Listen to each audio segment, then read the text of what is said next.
Depuis quelques années, les efforts réalisés pour réduire la pollution ont pris une ampleur considérable. Et ils commencent enfin à porter leurs fruits. En Europe, plusieurs espèces emblématiques avaient disparu suite à la destruction de leur habitat. Dans ces milieux désormais régénérés et parfois même créés par l'homme, la faune et la flore retrouvent une vigueur inespérée.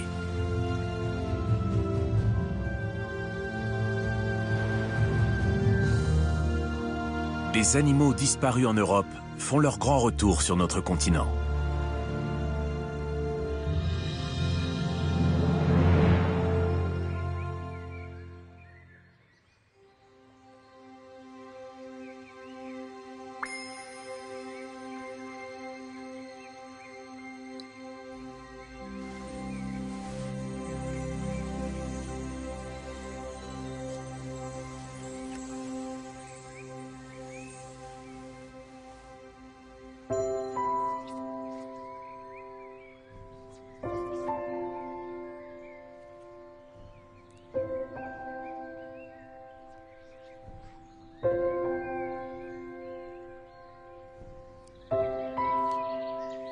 La nature regorge d'animaux étonnants, habiles et ingénieux.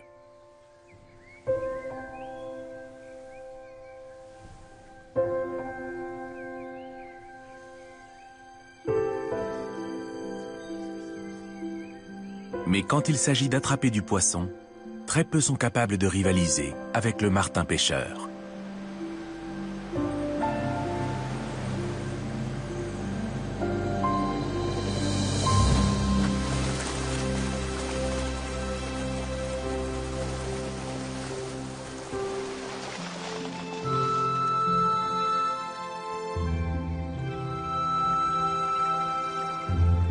Grâce aux efforts anti-pollution, l'eau des rivières d'Europe est désormais plus pure, ce qui permet aux martins pêcheurs de faire une réapparition très remarquée.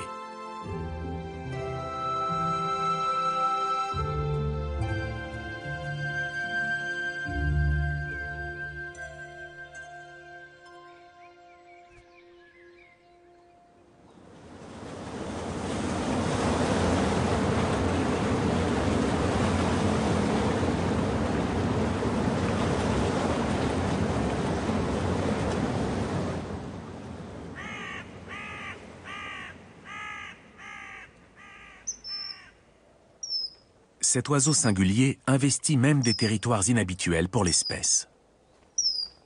Il s'installe durablement sur tout le continent et reprend peu à peu ses droits. Les voies d'eau artificielles lui offrent non seulement un nouvel habitat, mais aussi une abondance de nourriture.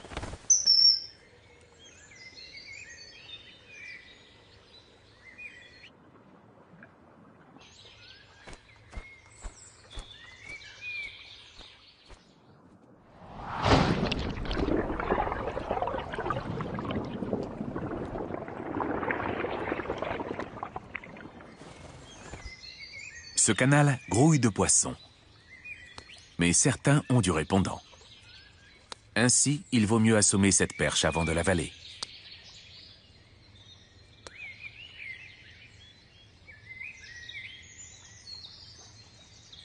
Un martin pêcheur pèse entre 30 et 45 grammes et consomme tous les jours l'équivalent de son poids en poisson.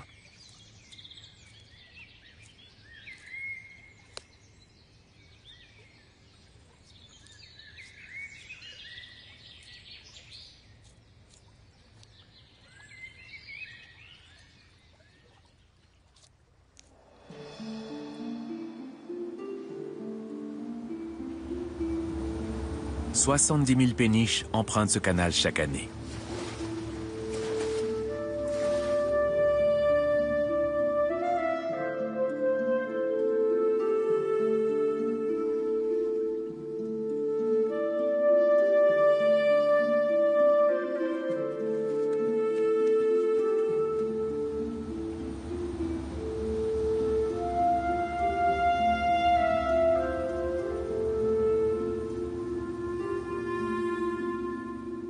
Il relie le port d'Anvers à celui de Rotterdam et c'est l'un des plus fréquentés au monde. Il est ouvert 24 heures sur 24 et 7 jours sur 7.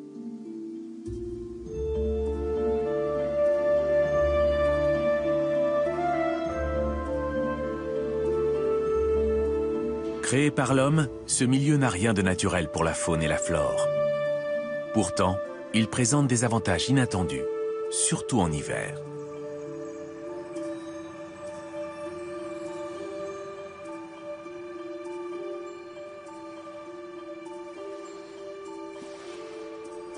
Un coup de froid s'est abattu pendant la nuit sur les rives du canal.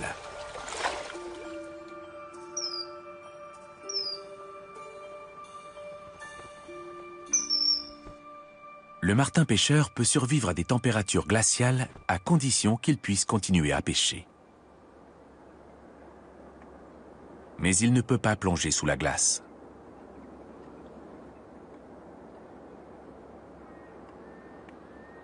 La présence de ce canal lui sauve la vie. Les péniches font office de brise-glace et déplacent d'importantes quantités d'eau.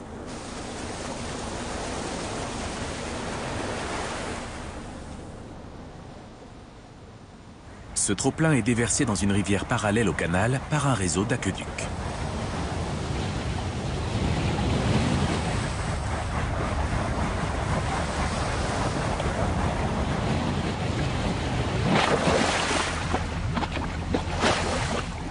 Le trafic régulier sur le canal alimente le trop-plein en permanence et empêche les aqueducs de geler.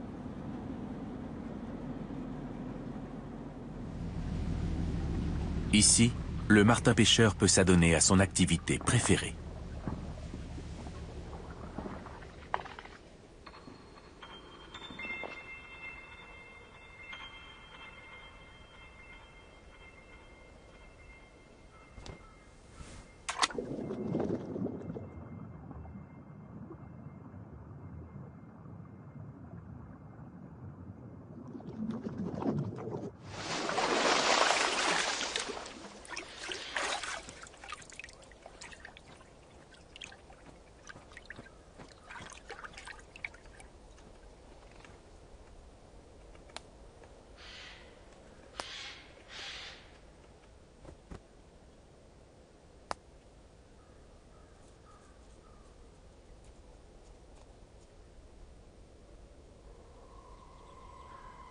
Le froid intense et prolongé est souvent fatal pour cet oiseau. Son organisme n'est pas fait pour endurer de telles températures.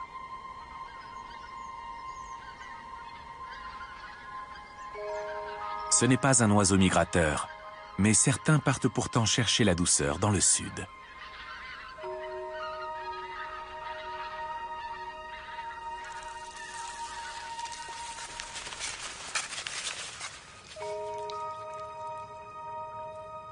Un mâle qui passe l'hiver ici s'est approprié cette section de la rivière en marge du canal.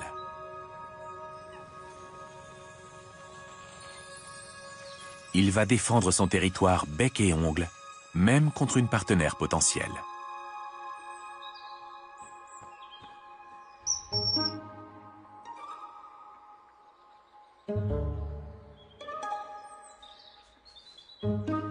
Seules les femelles ont la partie inférieure du bec rouge-orangé.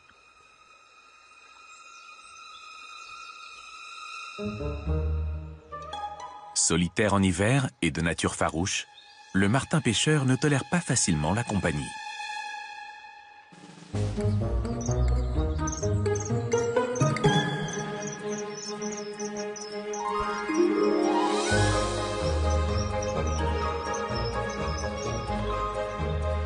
Il se dresse droit comme un i, un signe d'hostilité sans équivoque.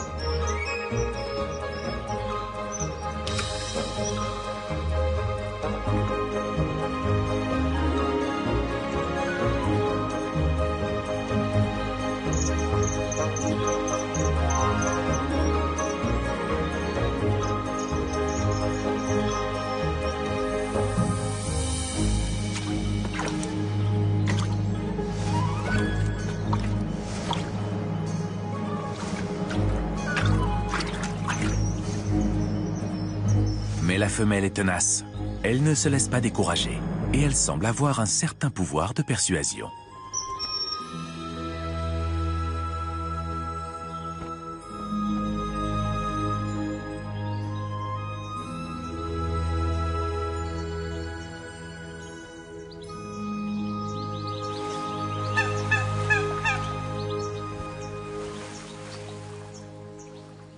La rivière est un territoire de premier choix et il est très prisé.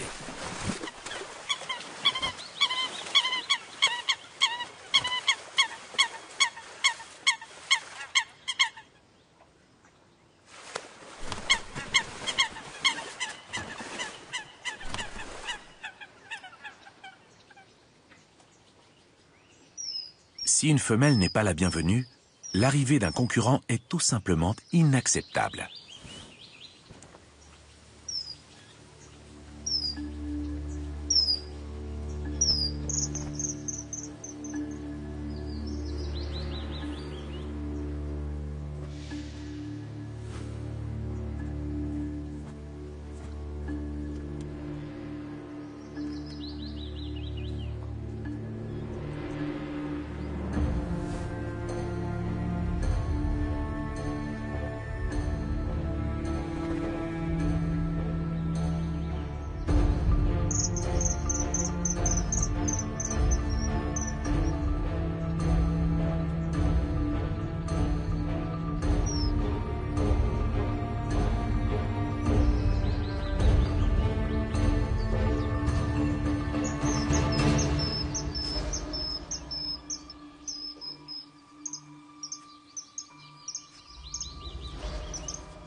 Les rivaux doivent être chassés le plus loin possible pour que le mâle puisse se consacrer à sa nouvelle compagne.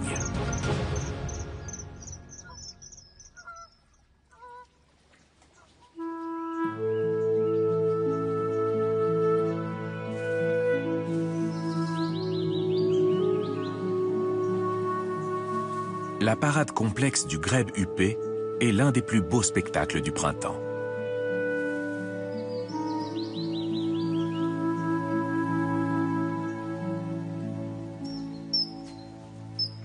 Le martin-pêcheur séduit la femelle avec un poisson. Cette offrande scelle leur union. Elle témoigne de l'engagement du mâle et prouve qu'il est capable de subvenir aux besoins de sa future famille.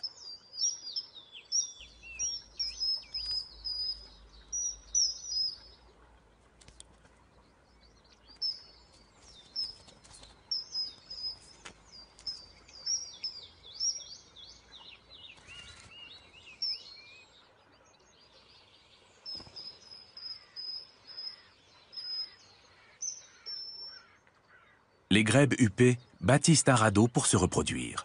Il leur servira aussi de nid.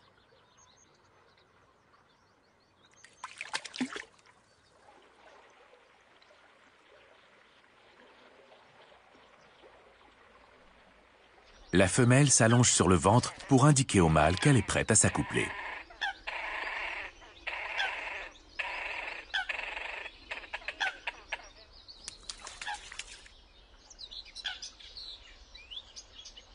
Un couple de martins-pêcheurs construit son nid en hauteur pour être à l'abri en cas d'inondation. Il privilégie les berges quasi verticales pour creuser le plus loin possible dans la paroi.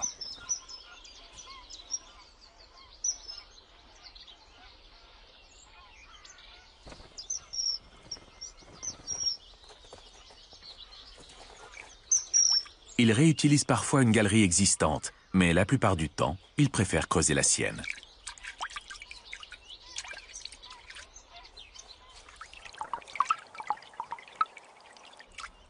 Tandis qu'un oiseau travaille, l'autre monte la garde.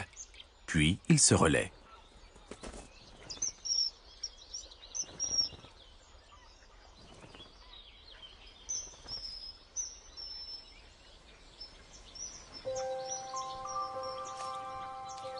Le nid flottant des grèbes monte et descend avec le niveau de l'eau. Ainsi, les œufs ne se retrouvent pas inondés.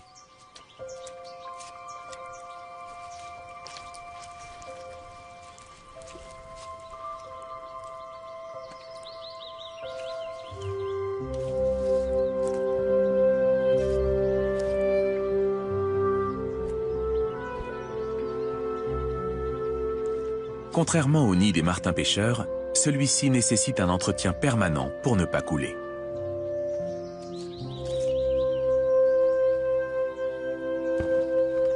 L'entrée de la galerie est légèrement inclinée vers le haut pour empêcher la pluie d'y pénétrer et faciliter ainsi une évacuation rapide.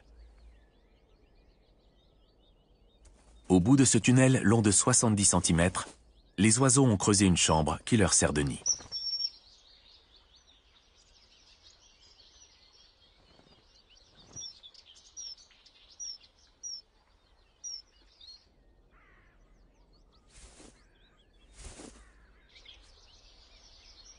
Le mâle apporte à la femelle de quoi prendre des forces. Elle en aura besoin pour se reproduire.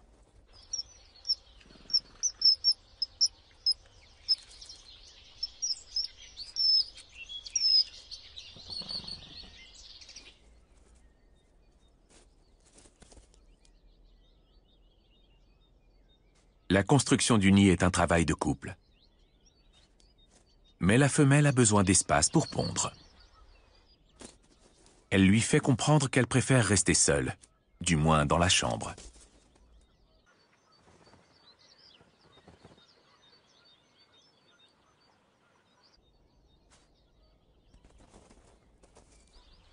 À l'extérieur, elle n'est plus aussi distante.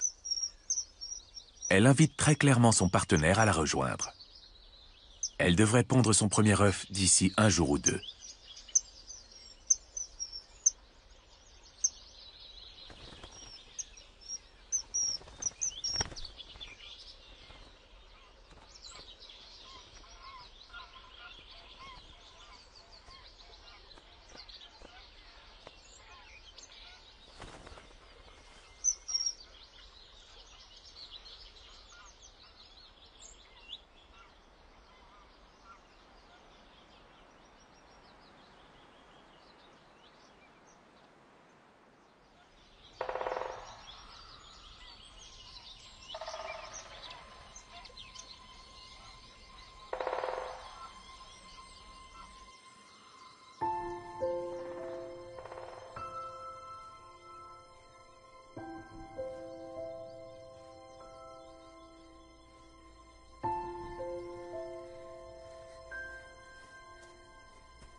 Le mâle va jouer un rôle actif dans l'éducation des petits. Mais pour l'heure, il semble perplexe à la vue de ce premier œuf.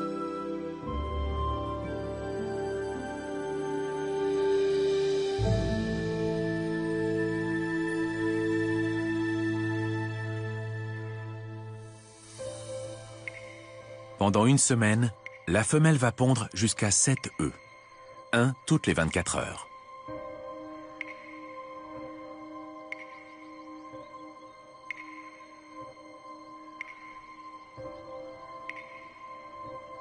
Elle ne commencera à les couver qu'une fois tous ses œufs au complet. Ils ne mesurent que 2 cm, mais tous les couver en même temps nécessite de faire un peu de gymnastique. Le couple se partage les tâches. Le mâle prendra sa place dès qu'elle aura besoin d'une pause. Les arêtes et les écailles de poisson régurgitées permettent de consolider le nid et lui donnent une odeur marquée.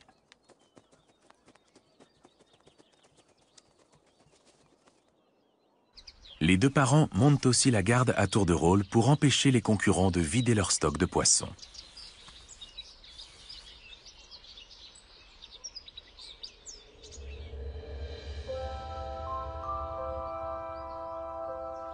Les grèbes huppées ont déjà des bouches à nourrir. Les oisillons passent les premiers jours de leur vie cachés sur le dos de leurs parents pour rester au chaud et échapper aux prédateurs comme les brochets et les hérons.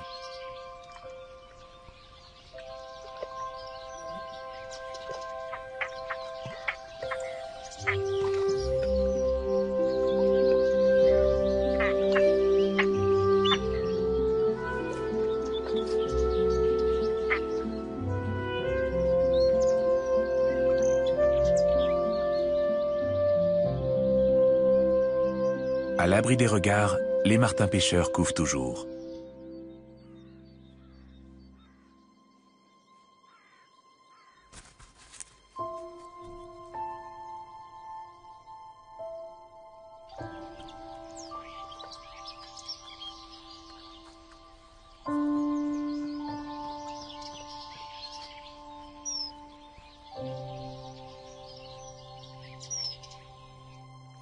Il y a du mouvement sous la coquille. L'éclosion est imminente.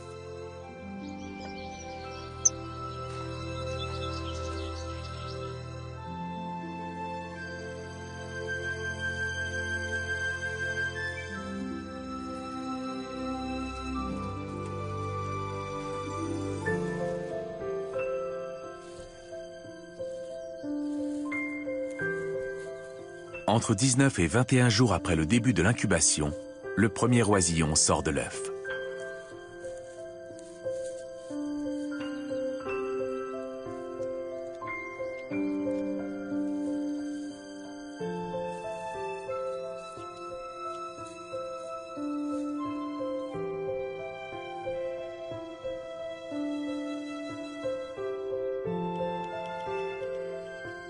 Pour une raison mystérieuse, les martins pêcheurs évacuent toujours les coquilles vides.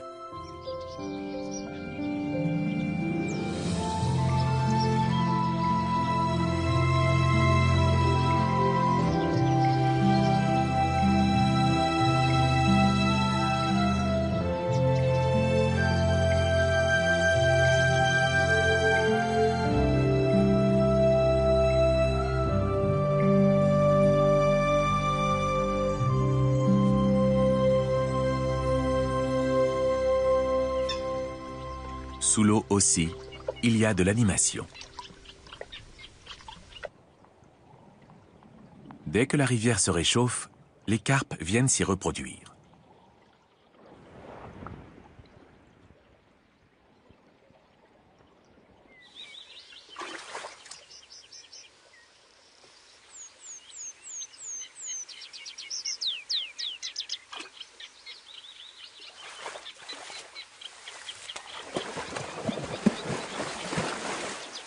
Elles fraient parmi les roseaux, là où leurs œufs ont plus de chances de passer inaperçus.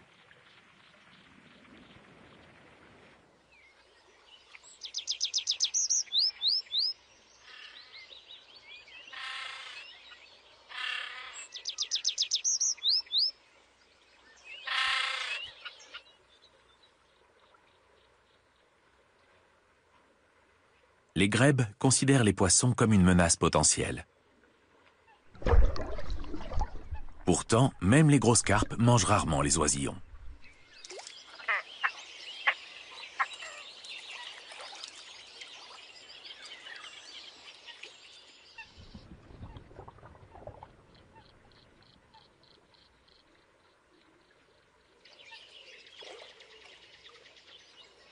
Les foulques sont couvertes de duvet à la naissance. Il faudra des semaines aux petits martins pêcheurs pour atteindre ce stade de développement. D'instinct, le mâle adapte ce qu'il pêche aux besoins de sa progéniture. Tant que les oisillons n'ont pas de plumes, il faut continuer de les couver. Un œuf n'a pas encore éclos. Il est très en retard. S'il refroidit, le petit à l'intérieur mourra. Mais le mâle veille au grain.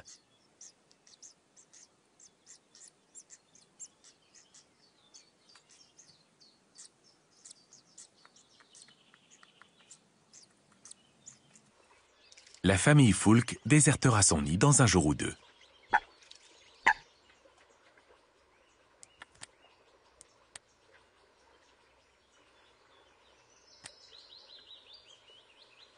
Mais les petits martins pêcheurs vont rester confinés pendant des semaines.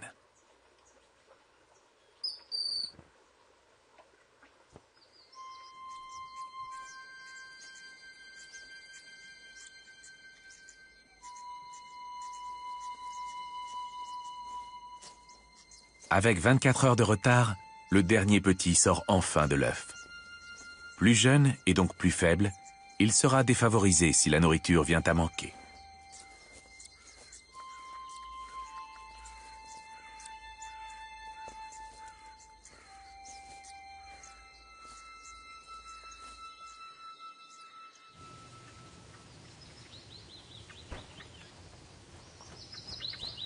Les adultes ont un cri spécifique pour prévenir les petits que le repas est livré.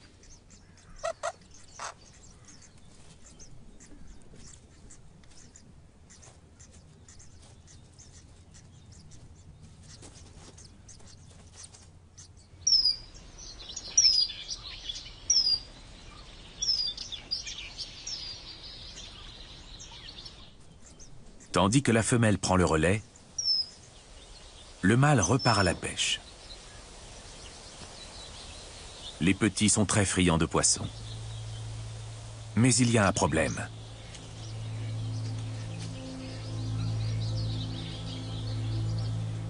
Les saules perdent leurs graines.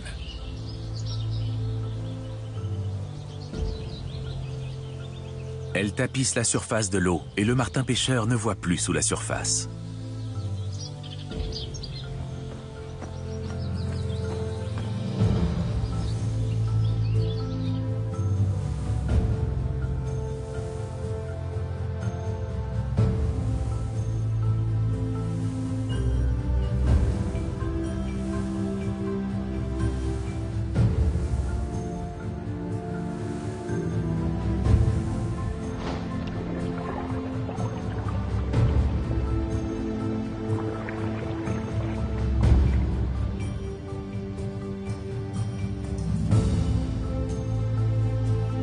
Il doit plonger avec une extrême précision pour réussir.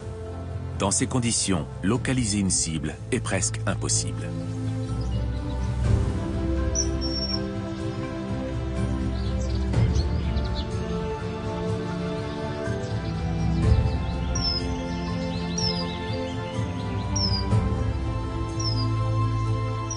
Fort heureusement, le territoire du mâle s'étend au-delà de la rivière, très loin sur le canal. Le passage constant des bateaux débarrasse la surface de l'eau des dépôts éventuels.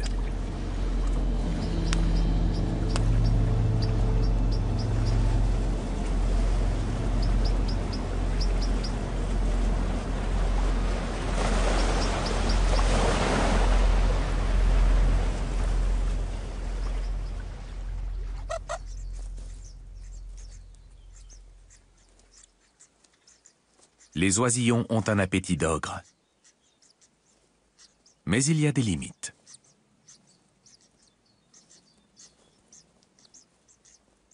Ce poisson est beaucoup trop gros.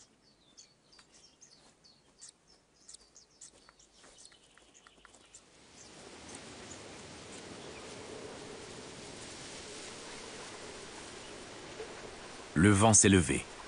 Cela ne présage rien de bon pour le couple de martins pêcheurs.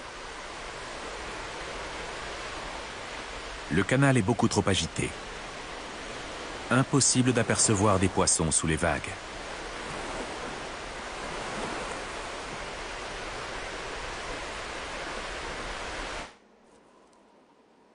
Il n'y a plus qu'à attendre que la tempête se calme. Mais le temps presse. Les petits ne survivront pas plus d'un jour sans nourriture.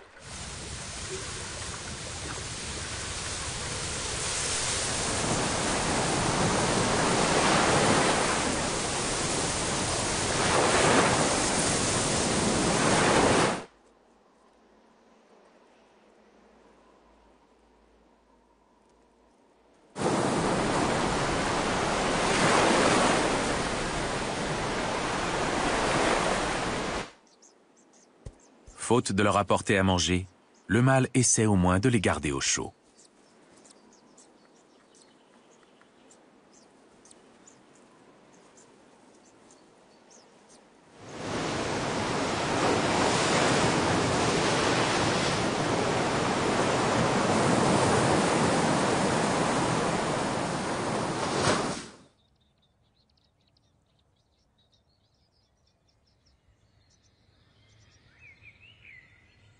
Le calme revient enfin.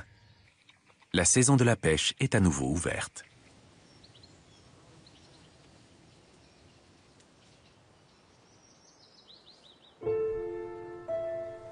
Le martin pêcheur est une merveille de la nature.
Ces talents de pêcheurs exceptionnels ont permis à tous ces petits de survivre malgré le froid et la faim.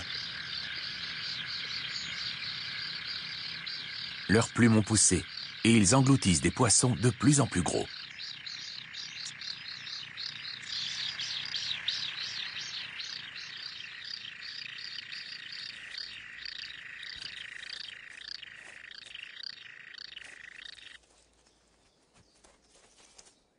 Le nid est tapissé d'excréments et de restes de poissons régurgités. Mais les plumes doivent rester impeccables pour être imperméables. Alors les adultes se baignent régulièrement pour rester propres.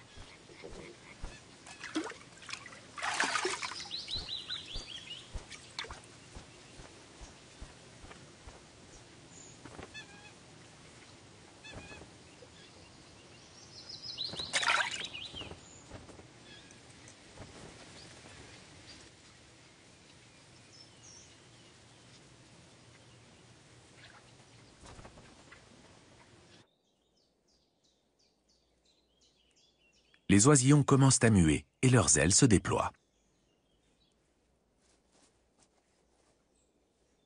Seul le petit dernier n'a pas encore perdu son duvet. Il tient bon malgré son éclosion tardive. La rivière est très généreuse cette année et il peut manger à sa faim.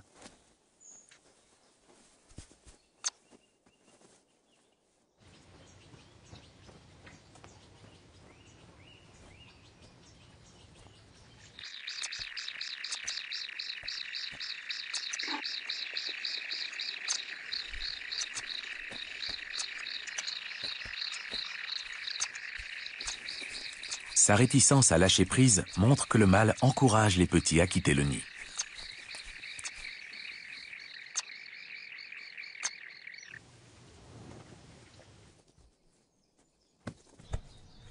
Ils doivent se dégourdir les ailes avant de s'envoler pour la première fois.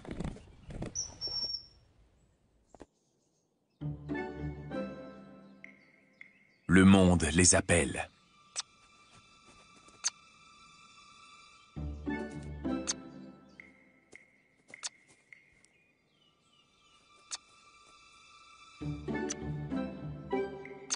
Quand les petits quittent le nid 25 jours après leur naissance, ils piquent une tête avant de prendre leur envol. La rampe de lancement inclinée vers le bas les dirige irrémédiablement vers l'eau.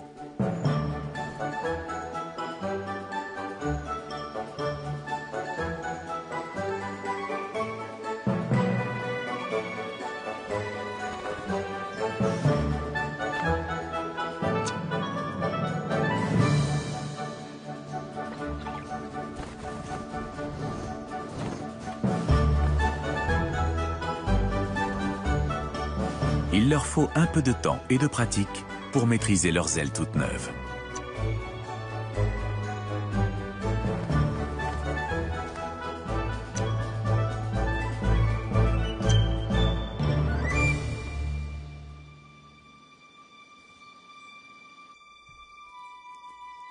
Le petit dernier n'est pas encore prêt à s'envoler. La femelle l'ignore. Pour l'instant, ce n'est pas ce qui la préoccupe, car elle se prépare à une nouvelle ponte.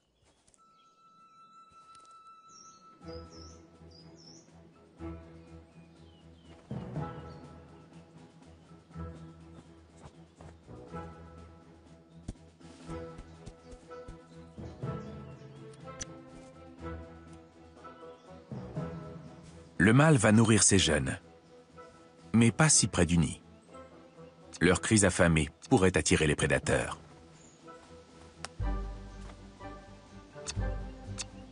Un petit poisson frais pour les appâter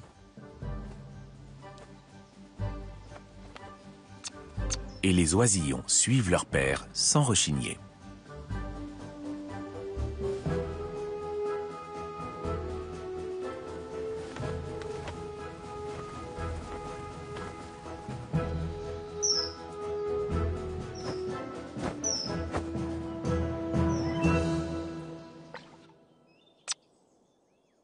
La priorité de la femelle est de préparer son nid. Mais ce n'est pas évident avec un oisillon dans les pattes.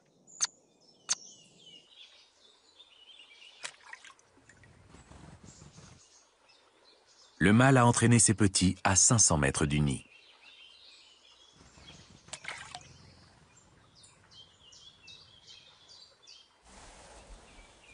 D'instinct, les jeunes concentrent leur attention sur la surface de l'eau, à l'affût d'une proie. Ils n'ont que quelques jours pour apprendre à pêcher.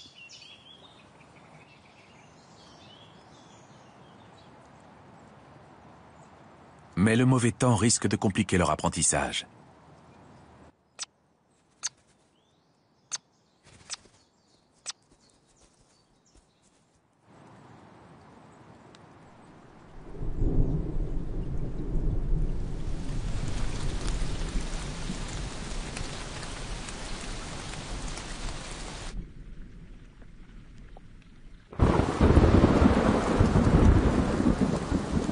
Impossible de pêcher sous cette pluie torrentielle.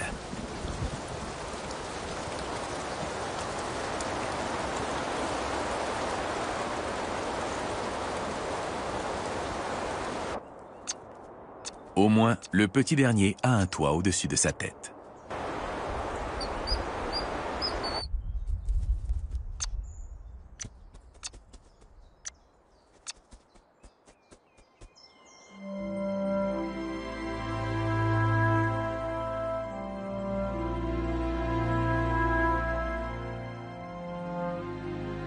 Le canal sauve les martins pêcheurs du froid, mais pas de la pluie.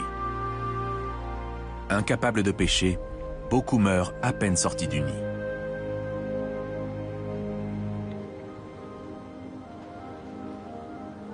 Les péniches déplacent un volume considérable.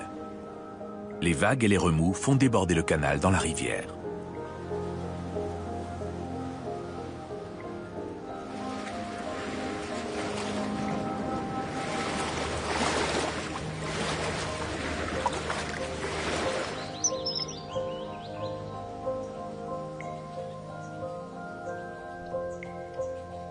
Le petit dernier a fait preuve de prudence en restant à l'abri. Mais cette fois, la faim est trop forte.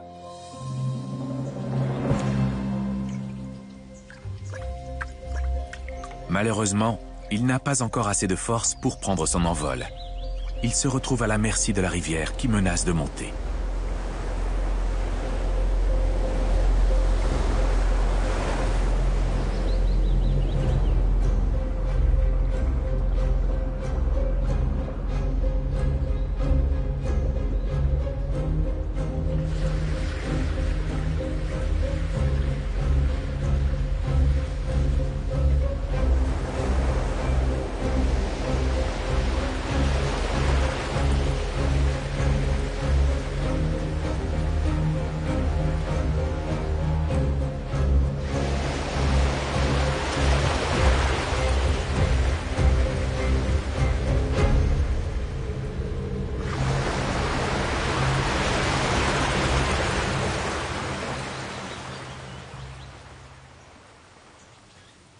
Le mâle est maintenant le seul à nourrir la famille. La femelle a trop à faire avec sa deuxième portée.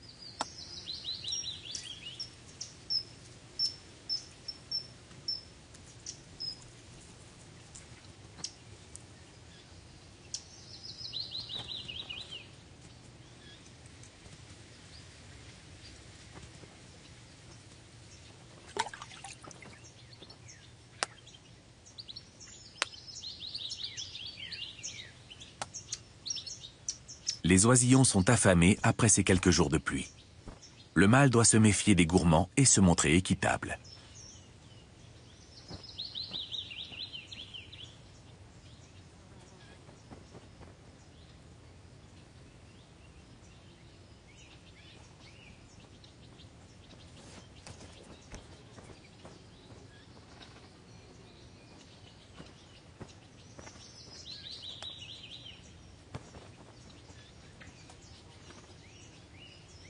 Il est temps pour les petits d'apprendre à se nourrir tout seuls, même si ce n'est pas facile. Le poisson est rapide et glissant.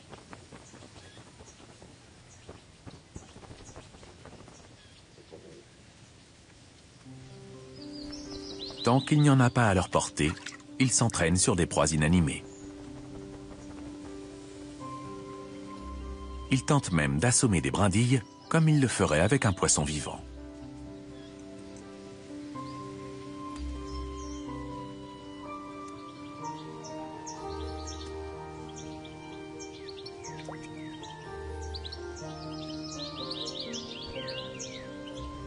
En raison de la réfraction de la lumière et de l'eau déformante, leur proie n'est jamais là où ils le croient.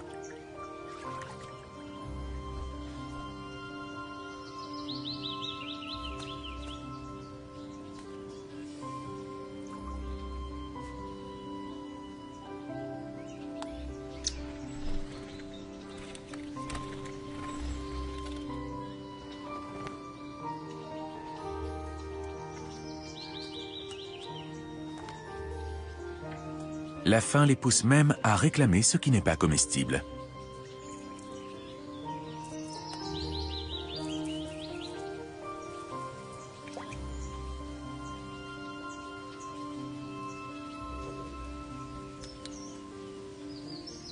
Celui-ci est vraiment désespéré.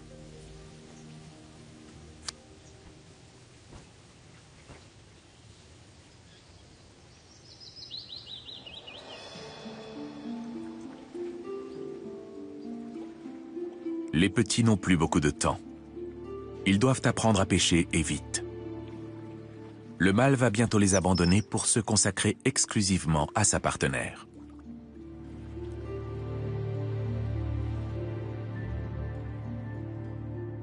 L'été va les sauver. L'eau de la rivière verdit sous l'effet des algues microscopiques qui nourrissent le zooplancton en pleine éclosion.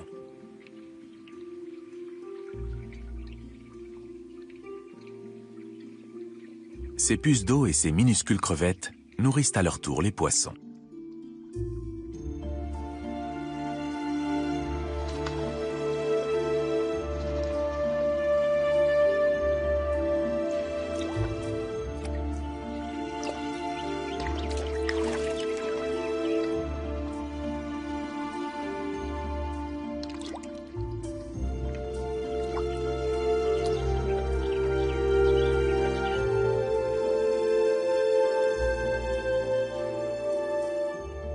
Les besoins de la deuxième portée prennent le pas sur ceux de la première.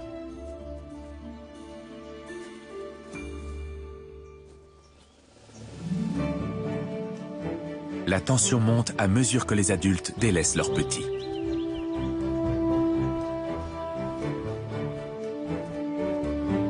Au bout de quelques jours, ils se battent déjà pour la nourriture.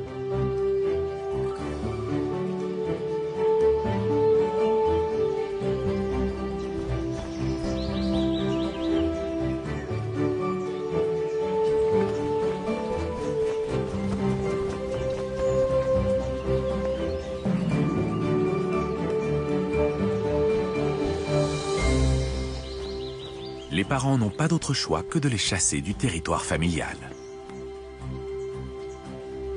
Ils doivent préserver les stocks de poissons pour la deuxième couvée et peut-être même la troisième.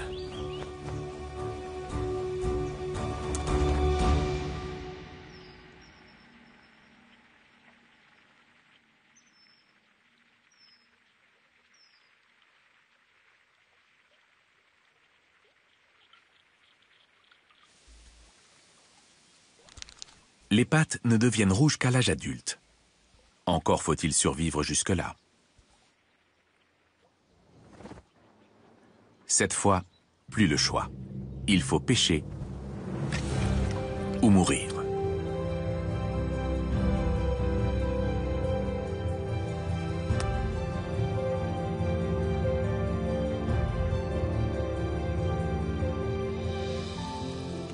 La prochaine étape pour ces jeunes sera de revendiquer un territoire.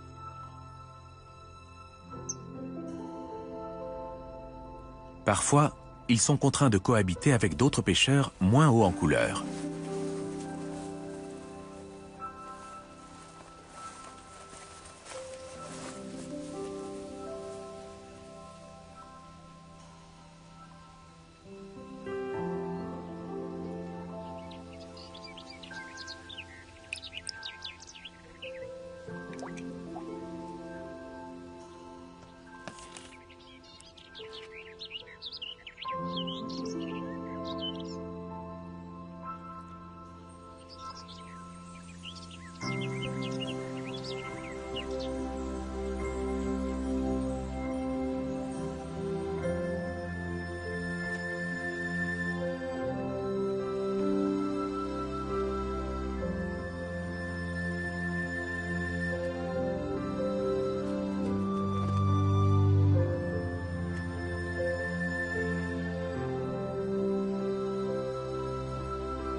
Malgré son manque d'expérience et sa maladresse, même le petit dernier a des facilités.